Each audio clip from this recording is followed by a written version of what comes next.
Good grief, traffic's bad today.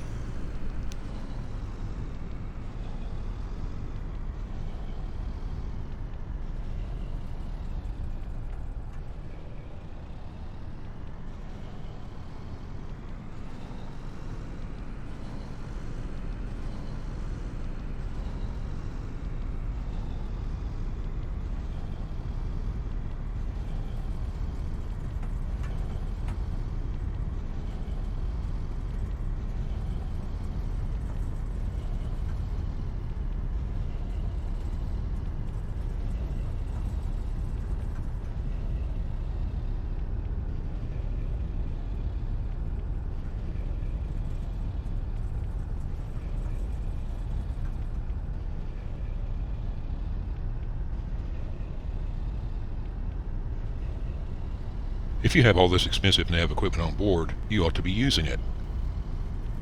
What do you mean, Ray? Look, when flying around in North Carolina with all the military presence we have, you have to plan carefully around all those alert areas, restricted areas, and such. This means sticking pretty close to the airways, and since airways are built on VORs, you might as well use those VORs as GPS waypoints. And if you do that, you'll have a VOR flight plan as a backup in the event of a GPS failure. Well, why would GPS fail? I have seen the military just decide to turn off the satellites. This happened during 9/11.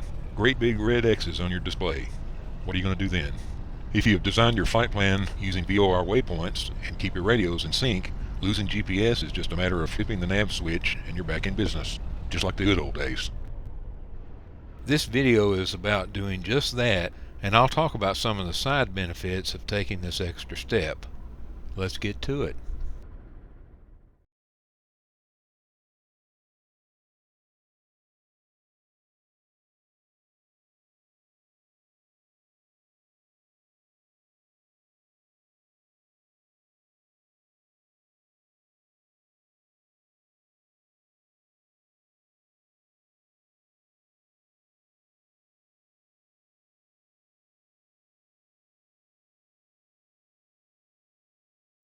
Today we're doing a VFR cross-country of about 200 miles beginning at Franklin Municipal Airport, a small non-towered field just outside Franklin, Virginia, near Suffolk. We'll be flying over to Charlotte Douglas International, a Class B airport in Charlotte, North Carolina. I thought this would make a good illustration of what Ray and I were discussing in the car on the way over here. And because North Carolina has so many special airspaces that we'd like to avoid, this further illustrates the importance of careful planning, including the use of airways and VORs as the foundation of that flight plan. Here's the sectional chart of North Carolina.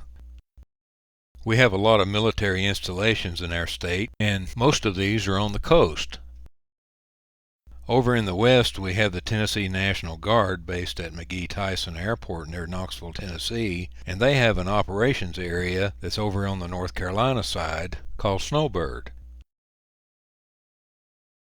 In the south central portion of the state is Pope Air Force Base and Fort Bragg.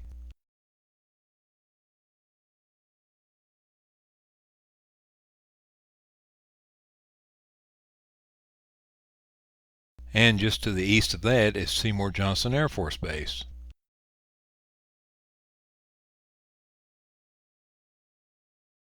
Then over on the coast is Camp Lejeune and Cherry Point Marine Corps Air Station. Moving north and on the coast just over into Virginia is the Oceana Naval Air Station near Norfolk, Virginia. So, with all that going on, North Carolina has about every kind of special use airspace that exists in the United States. Let's take a closer look at some of these airspaces. And I'll grade these airspaces on a scale of 1 to 10, where 10 is no trespassing, and 1 is come on in but watch out. Connected to Seymour Johnson is the Seymour Johnson Echo MOA, or Military Operations Area. MOAs are practice areas for military training. Civilian pilots are encouraged to use caution when flying within MOAs. There's no special clearance required, therefore I'll give this a score of a 5, about the middle of the range. Just a little bit south of Seymour Johnson, you'll see some light gray lines with labels like IR62 and then an arrow. These light gray lines are military training routes, or MTRs. The routes are identified by either a VR or an IR designation. These routes can be flown under IFR conditions when the IR designation exists, or VFR conditions if there's a VR designation. If the route has a 2 or a 3-digit identification number, then these routes are designed for high-speed military practice runs. So in this particular case, IR62 is a high-speed route for an IFR flight for a military practice run.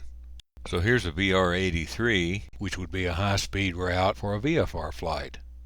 Here's VR1046. If the route has a 4-digit identification number, then this indicates that the route will be flown at or below 1500 feet AGL, but not necessarily high speed.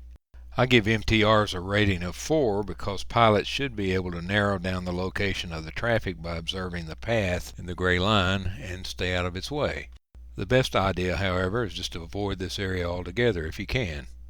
Just to the east of Charlotte is an alert area. This particular alert area, named A531, is used for military helicopter training between the altitudes of 200 feet and 1500 feet AGL. Civilian pilots don't need any special authorization to fly in an alert area, but extreme caution is urged. Therefore, I give this a score of 5. Now we get into the scary stuff. Along the coast of North Carolina, you see a lot of warning areas, and you'll notice that they're boxed in blue. Warning areas are over international waters that begin beyond the 3-mile offshore limit. Airspace over international water is considered international airspace. The United States cannot fully restrict international airspace because it's not ours to restrict. Instead, the military merely warns pilots to stay away, and this is a warning worth heeding. Therefore, warning areas get a score of 9. The highest level special use airspace you'll find in North Carolina is the restricted area. Restricted areas most definitely get a score of 9. Most of the time, flying a civilian airplane into a hot restricted area would be life-threatening. The military is lobbing artillery shells through the air, or firing drones, or dropping bombs. And the reason these areas are classified as restricted rather than prohibited is that there are times when they go cold. Some restricted areas are hot all the time, and others have a schedule of operation. Obviously, you want to find out what that schedule is before you fly into this area. Now, if you've filed an IFR flight plan and you've been cleared through the restricted area, the air traffic controller will have verified that the restricted area is cold and you are cleared to proceed. This demonstrates the importance of always filing a flight plan, especially in areas with military presence. Now, the granddaddy of them all is the prohibited area. Score of a 10. The easiest place to look for one is in Washington, D.C., and there is a prohibited area around the White House, and there's a prohibited area around the Capitol building. And needless to say, if you enter a prohibited area, you will be engaged. Except, unfortunately, in X-plane. Although, Greg at World Traffic is working on that. Stay tuned. One final special use airspace I'll mention is the temporary flight restrictions, or TFR. TFRs carry the same weight as restricted areas, and therefore I'll score them a 9. A temporary flight restriction is a restriction on an area of airspace due to the movement of government VIPs, special events, national disasters, or other unusual events. On any given day, there are typically several TFRs in place across the national airspace system. Most non-VIP related TFRs are small in scope, in non-critical locations, or allow for some aspect of general aviation to operate within them, albeit with some restrictions. TFR information is typically distributed from the Flight Data Center via Notice to Airmen, or NOTAM. One cool feature of SkyVector is that it can display up-to-date TFRs. Just select Layers, and then under the Weather section, Click the box that says temporary flight restrictions and you will see them. Looking again at the Washington, D.C. area, we see this great big red circle, and if we hover over it, we see it's a security TFR that has been in effect since January 10th, 213600 hours Zulu, and is in effect until further notice, from the surface to 18,000 feet. Here's a smaller TFR. It's a baseball game, Braves versus Orioles. The game begins at 17:05. The restriction is from surface to 3,000 feet and is valid for a couple more hours. Now that we've learned a little bit about the special use airspaces in North Carolina, let's get back to planning our cross-country trip. As I mentioned, we're beginning our journey from a small field in Virginia called Franklin Municipal Airport, KFKN, and landing at the very busy Class Bravo Charlotte Douglas International, KCLT. Now, Franklin Regional is just across the border in Virginia, very close to Norfolk. And Charlotte is right on the border of South Carolina, pretty much in the middle of the state. That's about 200 miles in a straight line. We begin by putting our endpoints in the flight plan here. So I'll enter the departure of KFKN.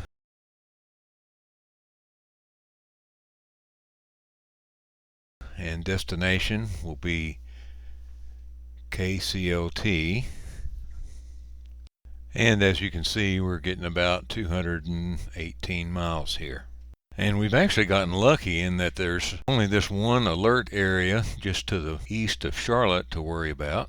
So if we create an upward arc with our path, then we should be able to avoid that.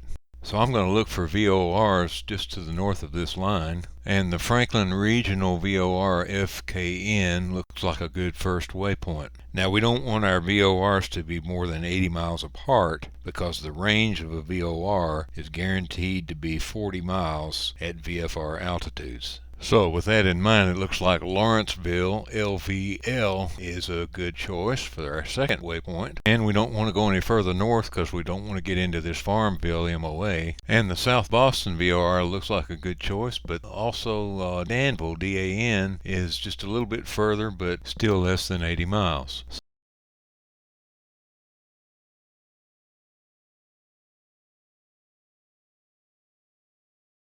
So let's use it, DAN.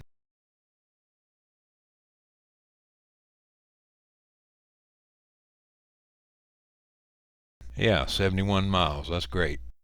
And this GSO VOR at Greensboro is right on our path, so that's a natural choice. So we'll add that as our next waypoint, GSO. So heading on down.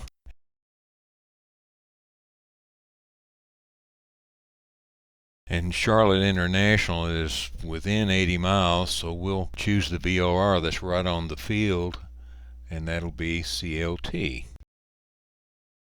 And that will be our final VOR waypoint. Okay, I like the shape of that.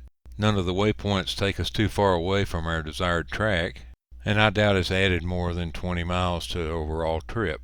And at nearly $4 a gallon, we don't want to get too crazy. And as you can see, we're missing all of the special use airspaces.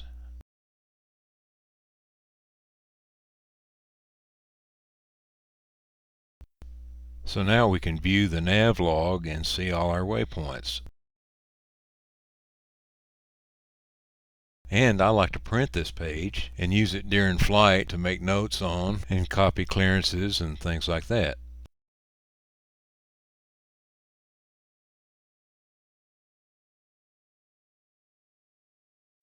Another thing I like to do when planning a route is look at the low altitude airways chart, so let's do that.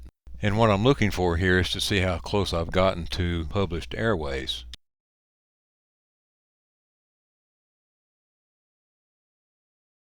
And it looks like if I had chosen the South Boston VOR instead of the Danville, then I would have been on Victor 266 pretty much the whole trip, which I guess is probably a better idea. But just for fun, I think I'm going to stick with Danville. And if this was an IFR flight, I guess I probably would change this to the South Boston, so I would stay on that Victor 266. So other than that, I'm pretty happy with this route. Let's get in the airplane and key this in. This is the Cessna 208 Caravan by Coronado. I won't bore you with the startup procedure except to say that I'm really enjoying learning this aircraft, especially this PT6 engine, as it's my first experience with a turboprop. I love the reverse thrust prop. That thing will plant your nose in the windscreen and stop you on a dime. You can even back into your parking spot. It's like having a built-in pushback truck. Since Franklin Municipal is a non-towered field, I'm going to wait until we're airborne to contact Washington Center to open our flight plan. Having a VFR flight plan will simplify entering Charlotte's Class Bravo, as we will have flight following as well. The PT6 actually has two turbine shafts that spin in opposite directions, which cuts down on centrifugal force. The first shaft, N1, is spun up with an electric motor, and once it comes up to speed, a fuel condition lever is pushed forward into the low idle position, which injects fuel into the engine and lights the second stage, N2. The fuel condition lever, which looks like a mixture control, only has three positions: cutoff, low idle, and high idle. It takes some getting used to not have a mixture to adjust. As you can see, this 208 is rather old school. All steam gauges except for the Garmin 430 GPS. The HSI is slave to the 430, and we'll be using that to track our course. We will use the VOR2 receiver as a backup to track radials and bearings to the VOR stations along the way. VOR2 is slave to this old Bendix King KX165, so we'll be entering VOR frequencies there, using the active frequency to track the VOR that's in range, and the standby to track the next VOR. We will sequence through these frequencies as we progress through the flight plan. If GPS should fail at any point, we simply shift our focus from the HSI to the VOR2 and continue on our way. We can track the distances to and from the VOR using the Bendix King DME set in the N2 position. The autopilot in this aircraft is pretty clunky and very old school. It took me a while to get used to it. Typical of autopilots of old, operation is spread across three instruments. The main control is the Bendix King KFC 150, where you set flight director, altitude hold, heading bug or nav tracking, as well as approach and back course. The current state of the autopilot is monitored in this autopilot annunciator panel. Vertical control is accomplished using this add-on instrument. You first enter your target altitude using this knob, then engage it by pressing the engage button. Then you enter the vertical speed and press the arm button, which will arm the autopilot to engage altitude hold when the target altitude is reached. It works, but it's a bit quirky. Also on board is a Bendix King weather radar that actually works. I didn't think it did, but I got into some bad weather one night and saw some weather on it. And finally, we have the ancient Garmin GTX 320 transponder.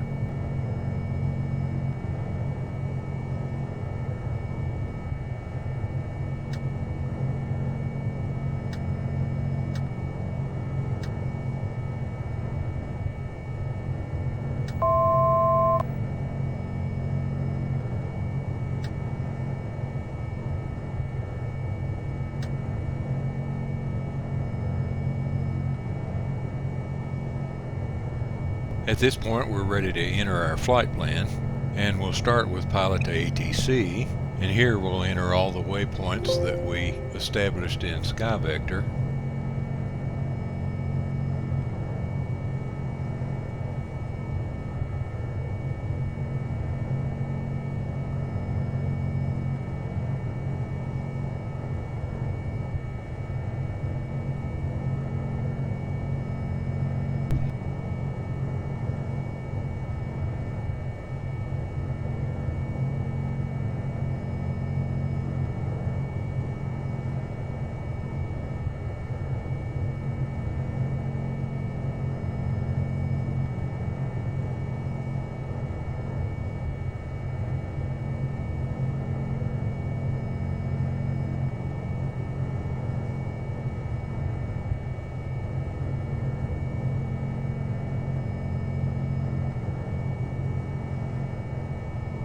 since we're flying west, we'll set our cruising altitude to 4,500.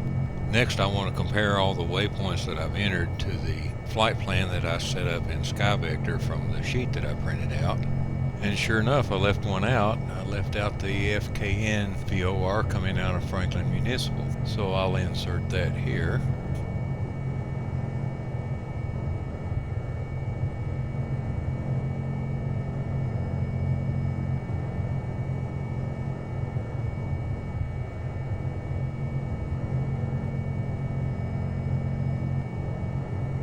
Traffic 734 Whiskey November is turning left base 35.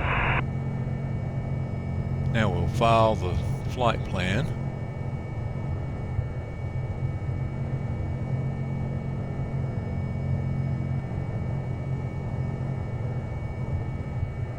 And we'll click the export button to export it to X-Plane's flight plan directory.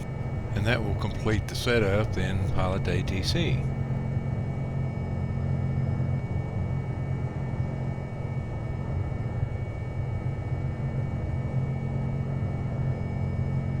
Next, we'll import the flight plan into the Garmin.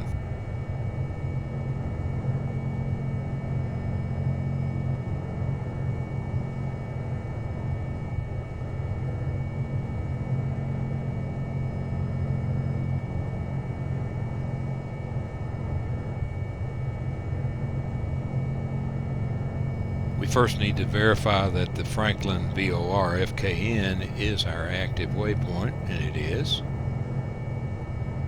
And we'll check it once again and make sure all our waypoints are there and everything looks right.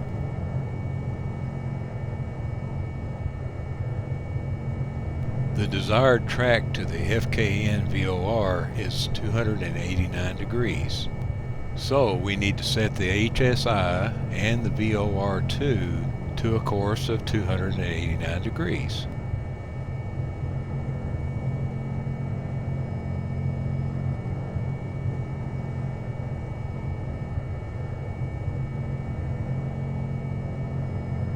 Next, we need to set the frequencies for our VORs in the NAV2 radio, and we can just read those right off of the sheet that we printed out from SkyVector.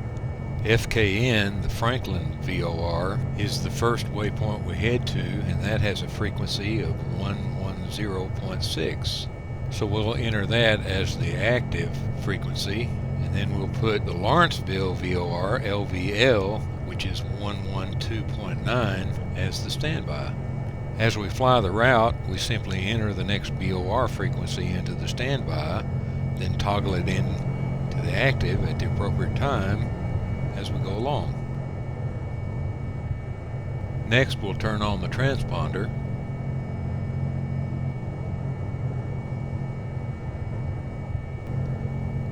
Then we use the Pilot to ATC info tab to look up the ATIS frequency for Franklin Municipal. And so we'll add 124.67 in our COM2 radio and toggle that in as the active frequency.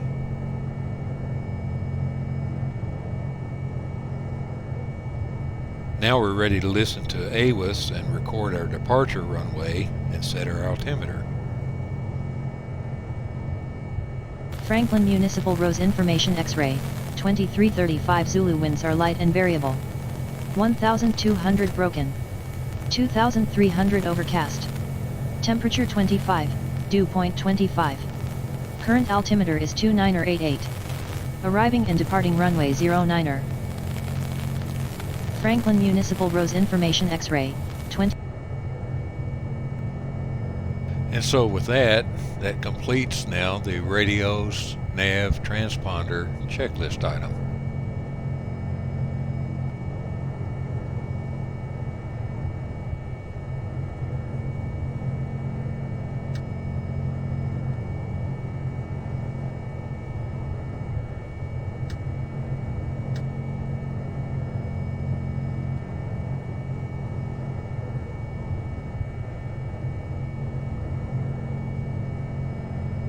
To set up the autopilot, I first dial in the cruising altitude of 4,500 feet.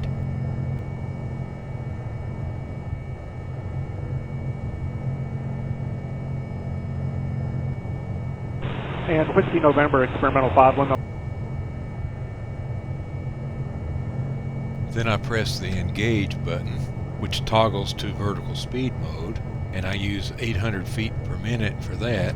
Then I press the ARM button. You'll notice that sets ARM and ALT up in the annunciator panel. Then I press the nav button on the main unit, and we verify that we have flight director, nav, ARM, ALT, and heading indicated in the annunciator panel. And you'll want to keep an eye on these because sometimes they'll magically change on you. And I do hate magic. So that will complete now the run-up section of the checklist. Now we can announce our taxi intentions on the Unicom channel 122.8.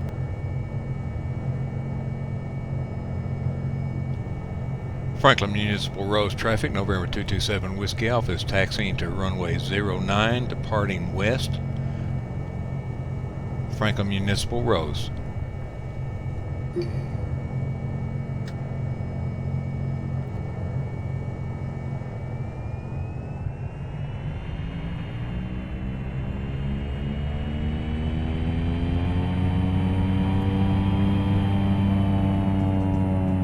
Can I offer a little bit of advice about using Pilot to ATC? I assume you're using Pilot to ATC because you're looking for the most realistic ATC experience possible. There is nothing more unrealistic than those ridiculous menu-based ATC systems that seem to dominate the flight simulator world. My first experience with that type of ATC was Flight Unlimited 2 in 1997. Come on, that was almost 25 years ago, and we're still using that type of ATC system.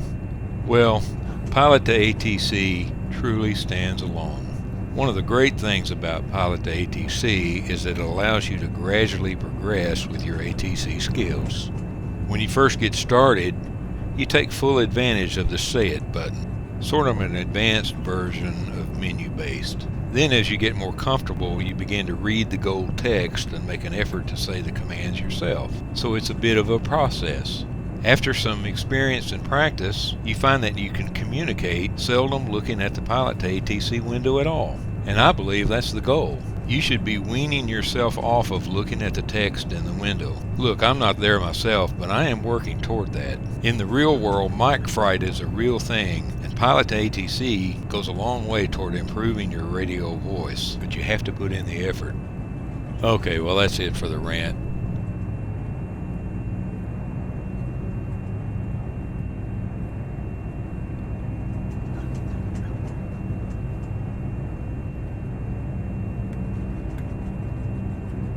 We're well away from any other traffic here, so I'm going to go ahead and turn my strobe light on. And I'm making a quick glance around the cockpit here to make sure I haven't forgotten anything important before I take off.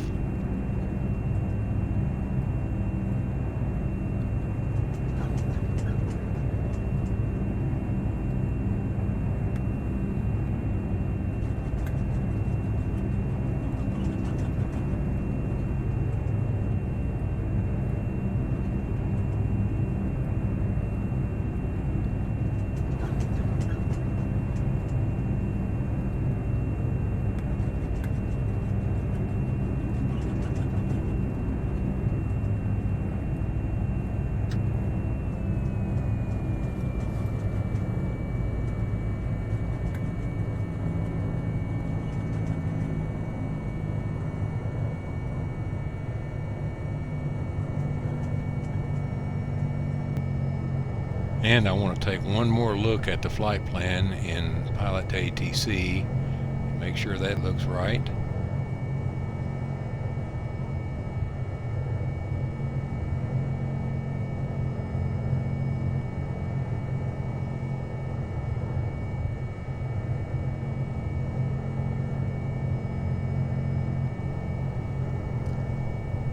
And then I want to check my VOR frequencies and make sure that I have those entered properly.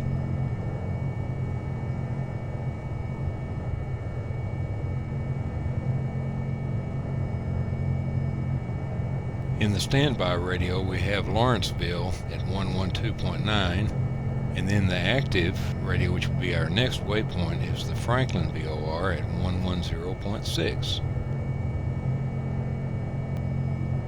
and I have Washington Center at 123.85 dialed into my standby radio, because after takeoff, first thing I want to do is open my VFR flight plan with the center controller. So now I'm ready to announce takeoff.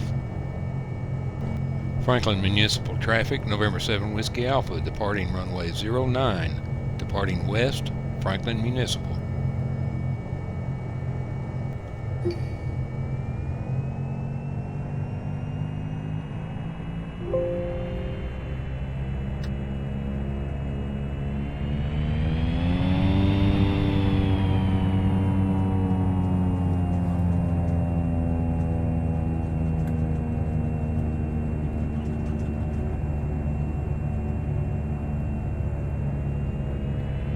Traffic, tow plane 87 Juliet with a glider in tow 3 miles west of the field, heading northbound, climbing out of 3.8 for 4.5.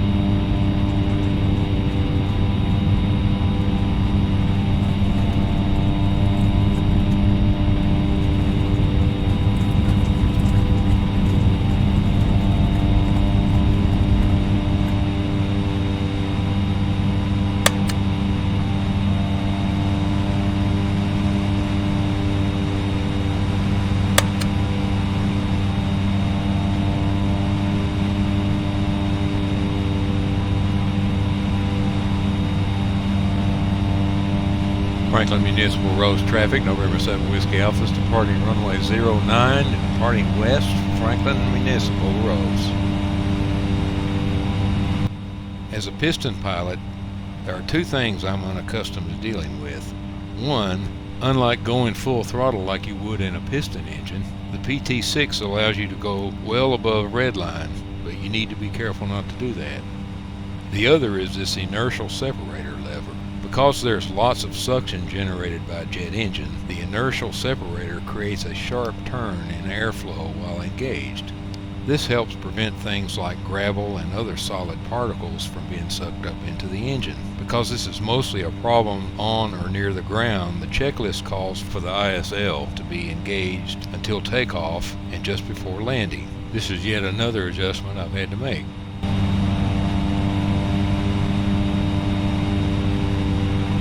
Traffic, tow plane.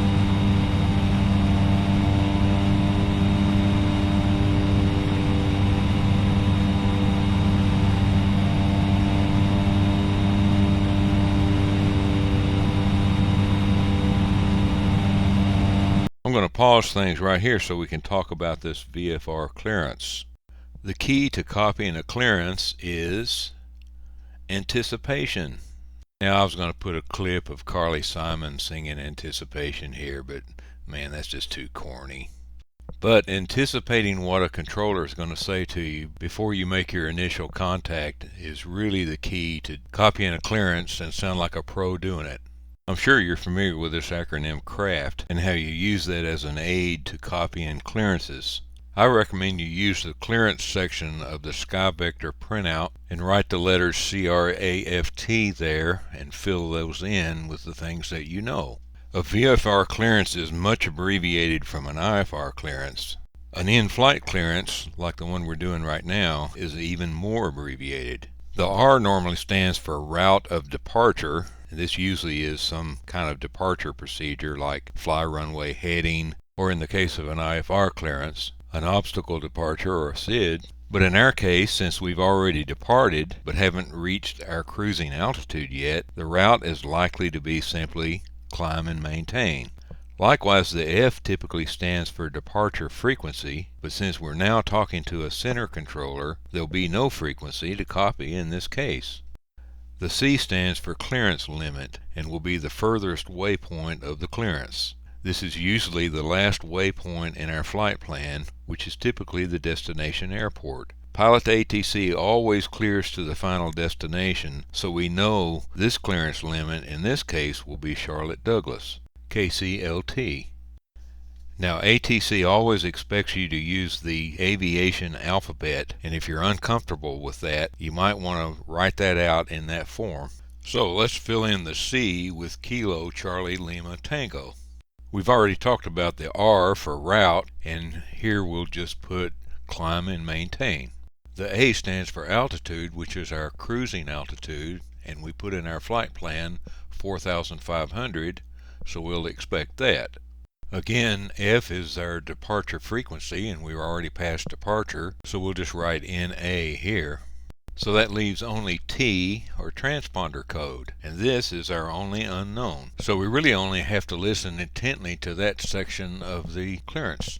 And most of the time I don't even write it down, I'm just ready with the transponder as they call it out, I just put it right in the transponder.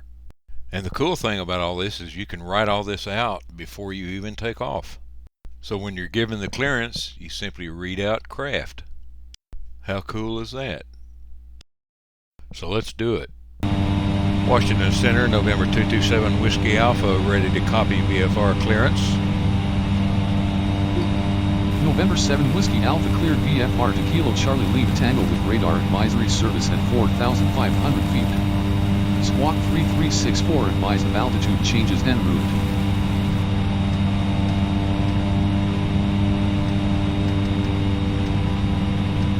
November 7 Whiskey Alpha radar contact. Cleared VFR to Kilo Charlie Lima Tango, climb and maintain 4,500 feet, squawk 3364, 7 Whiskey Alpha. November 7 Whiskey Alpha read back correct. Altimeter 2988, good evening. Radar contact. Altimeter 2988, November 7 Whiskey Alpha. So that's how you do that. Now flight following is pretty simple. They typically don't give you any course direction, and so the bulk of flight following is simply to give you altimeter readings once in a while, and to hand you off to various controllers along the route. Our first waypoint is the FKN VOR, so I just want to check and make sure we're on course. And we want to listen to the Morse code of the FKN VOR to make sure that we're heading to the right one. Now there's two places we can get this Morse code. The easiest is right off of the sectional chart, so we can bring up Pilot to ATC and look there, or it's also printed on our sheet that we printed out from SkyVector.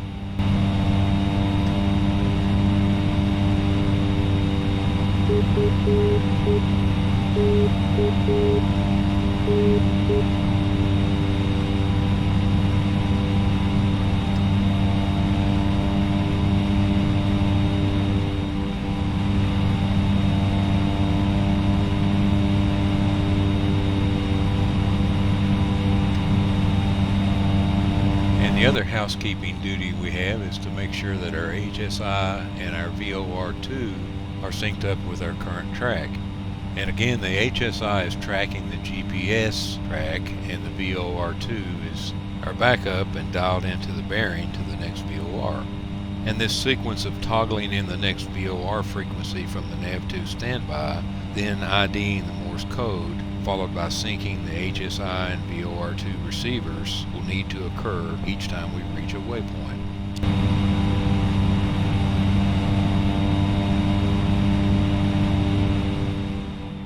So we're coming up on our cruising altitude of 4,500 feet now.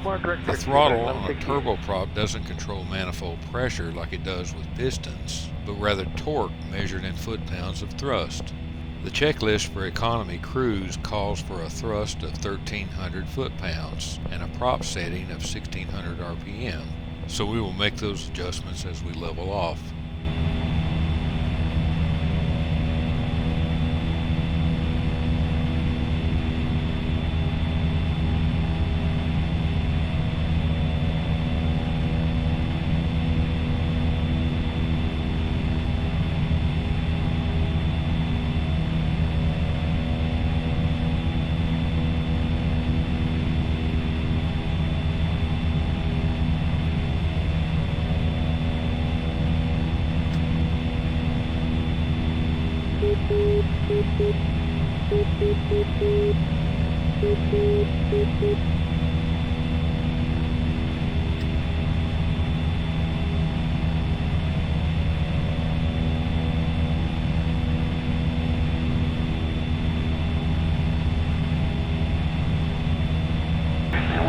November 7 Whiskey Alpha for continued VFR advisories. Contact Washington Center on 118.75. Enjoy your evening.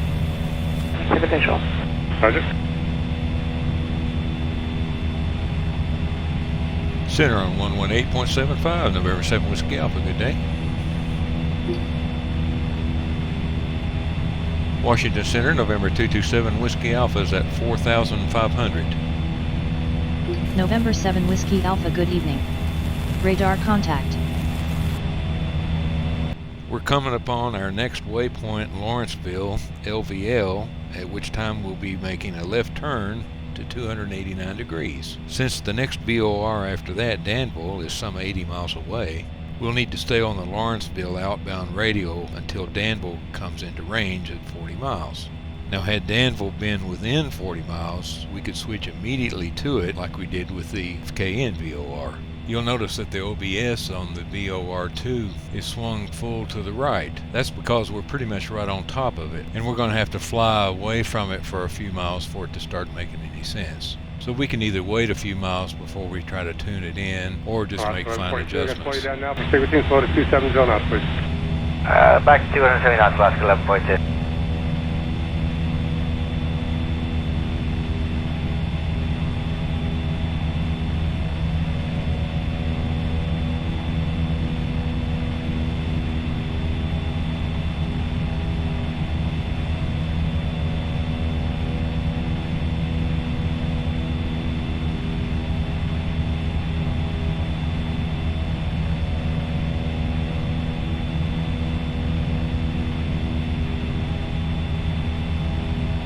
One big advantage of using VORs as backup to our GPS course is that it keeps our head in the game. If you're like me, if things are too automatic, I get lulled to sleep and I don't pay attention to things like I ought to.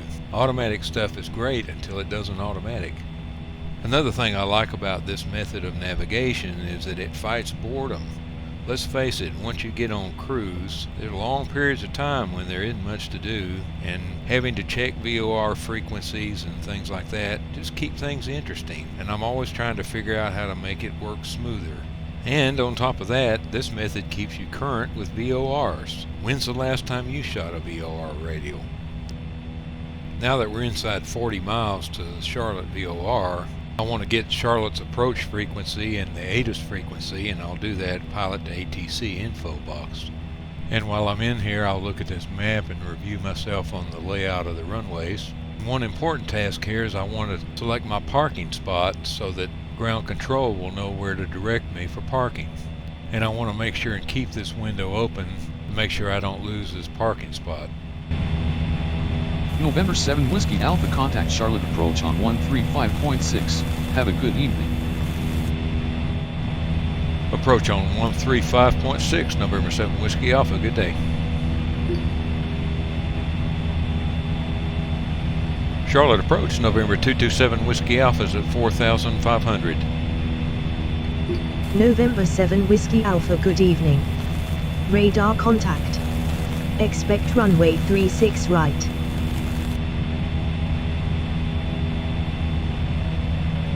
Expect runway 36 right, November 7 Whiskey Alpha.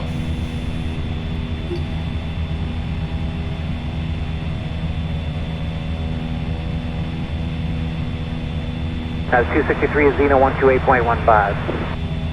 2815 is Gina, United 263. Thank you.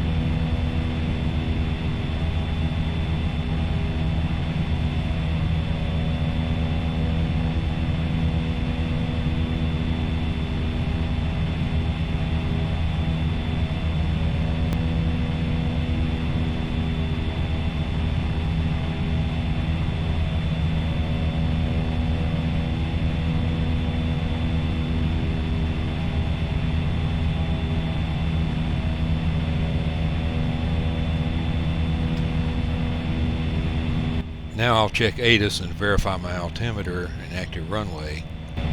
Charlotte Douglas International Information Yankee, 2252 Zulu, winds are light and variable. 4,800 few clouds.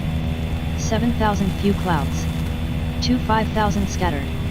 Temperature 31, dew point 21. Current altimeter is 2987. Arriving and departing runway 36 right. Charlotte Douglas International Information Yankee, 22, Charlotte.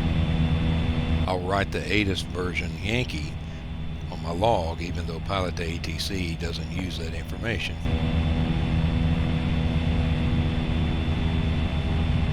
As I'm getting close to my top of descent point, I'm checking the Pilot to ATC info box looking for the field altitude, and I find 748 feet.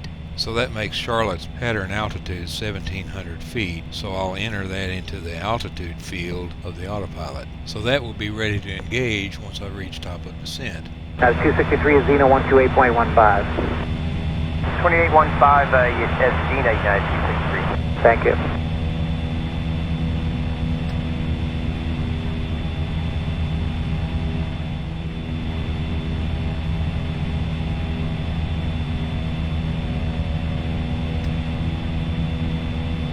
November 7 Whiskey Alpha's descending to 1,700. November 7 Whiskey Alpha, roger. I'm hitting the engage button to set the 1,700 feet, and I'll set my descent rate to 1,000 feet per minute and arm that with the arm button.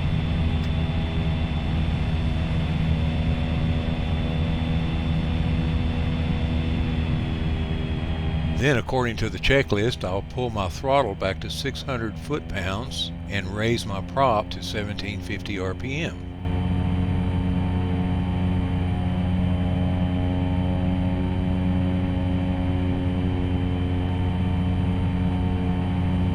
And just to get a little bit ahead here, I'll turn on my landing lights and engage the inertial separator so I don't pick up any little pebbles once I get near the ground.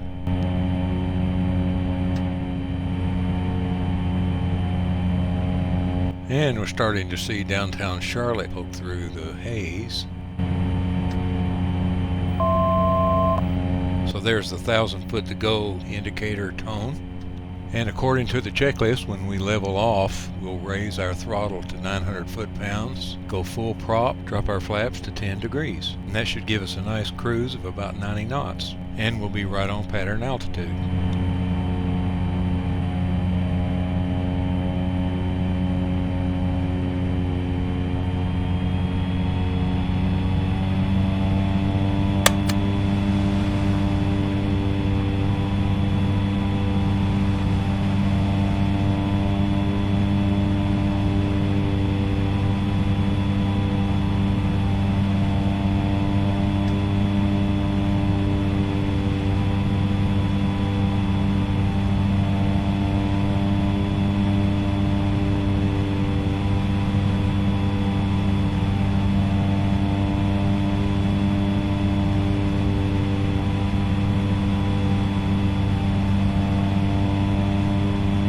Skywest 5557, turn left 120, intercept runway 9 or left localizer, maintain reduced speed to 180 knots. Heading 120, intercept to 9 left localizer, 180 knots, Skywest 5557.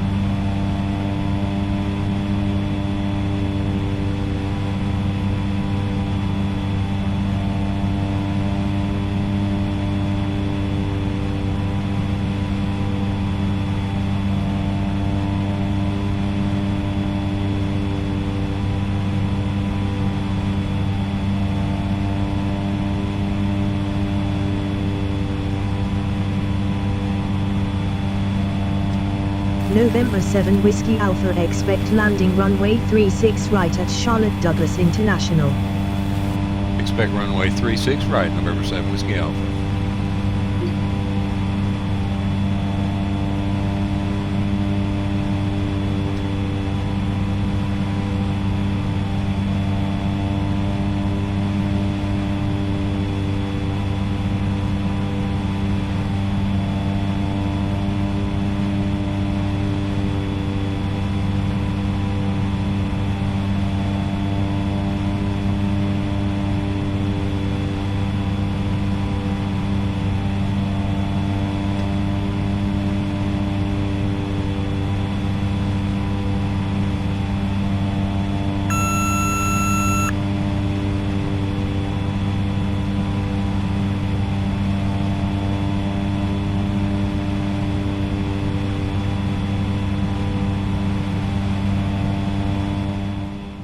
We're coming in from the southwest, so we'll be making a left turn here to establish the left downwind for runway 36 right.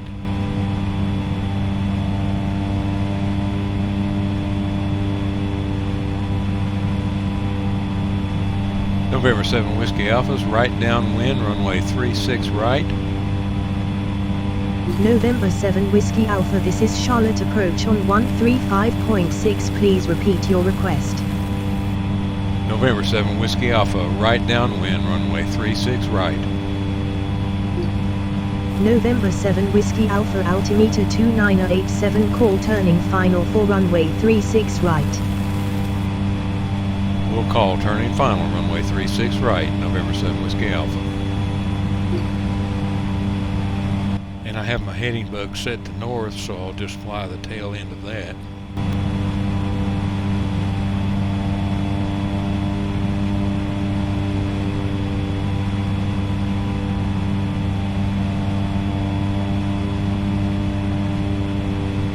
United 765, reduce speed to 180. 180 knots, United 765. And for whatever reason, pilot ATC has not handed me off the tower. I'm still with approach. And I have had times when approach takes me all the way down. Maybe that's what happens today.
Skyway 5938, turn right 180. Right, heading 180, Scott 6938.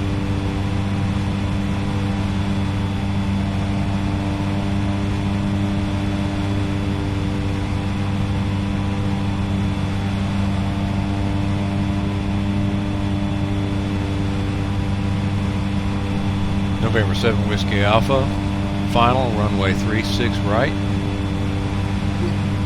November 7 Whiskey Alpha, contact tower on 118.1. Enjoy your evening.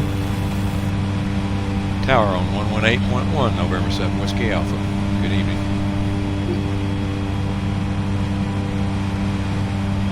Charlotte Tower, November 227 Whiskey Alpha, final, runway 36 right.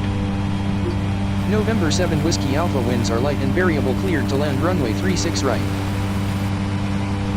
Cleared to land, runway 36 right, November 7 Whiskey Alpha.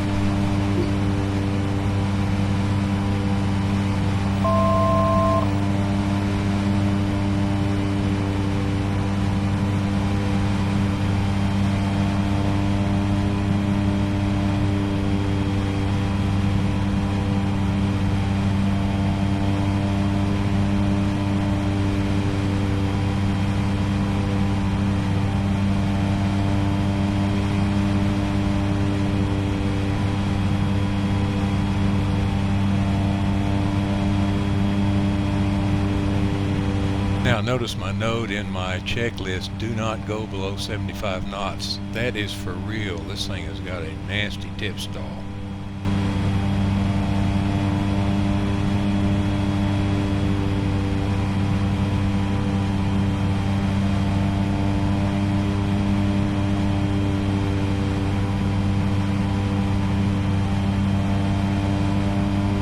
And you got to fly this thing all the way to the ground too. So 76 there, Conchway, German Star, Nav, Del Ray, traffic will cross downfield and wait 24 left, line up and wait. 24 left, line up and wait, Delta 760.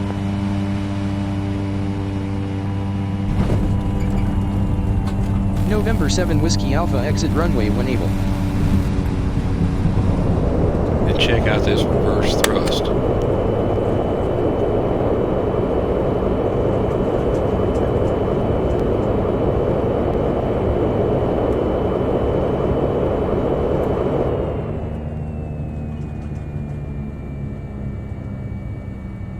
Okay, this is the Delta 3 ramp, and Wilson Center is just up there on the right off of Delta. And I have ground in my standby 121.8.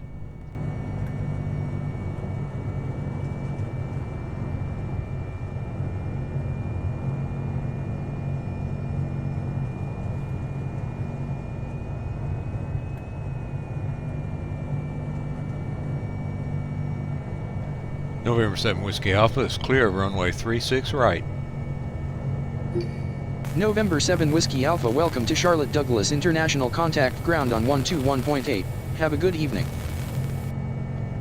Ground on 121.8, November 7 Whiskey Alpha, good evening. Charlotte, ground November 227 Whiskey Alpha, request taxi to General Aviation Parking.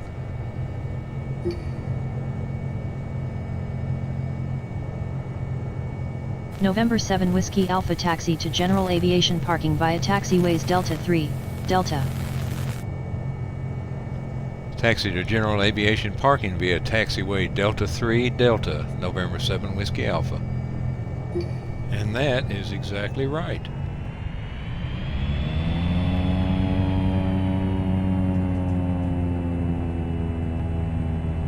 Blue 91, continue Alpha, Alpha Fox. You're waiting for the two Transat toes left to right going in the ramp. Alpha, Alpha Fox is behind your two toes. Blue 91.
Encore 3609, ground taxi, Echo hold short 0.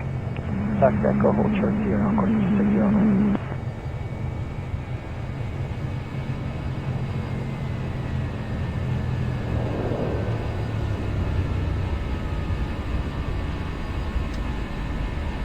So there's the cross country using VORs as backups to the GPS. I apologize for the long video, but I hope there's enough detail to keep it interesting. As always, I appreciate your watching, and I hope you'll hit that like button. And if you haven't subscribed, I would appreciate you doing that, as this video is pretty typical of the stuff I try to do. Thanks for watching, and so long for now.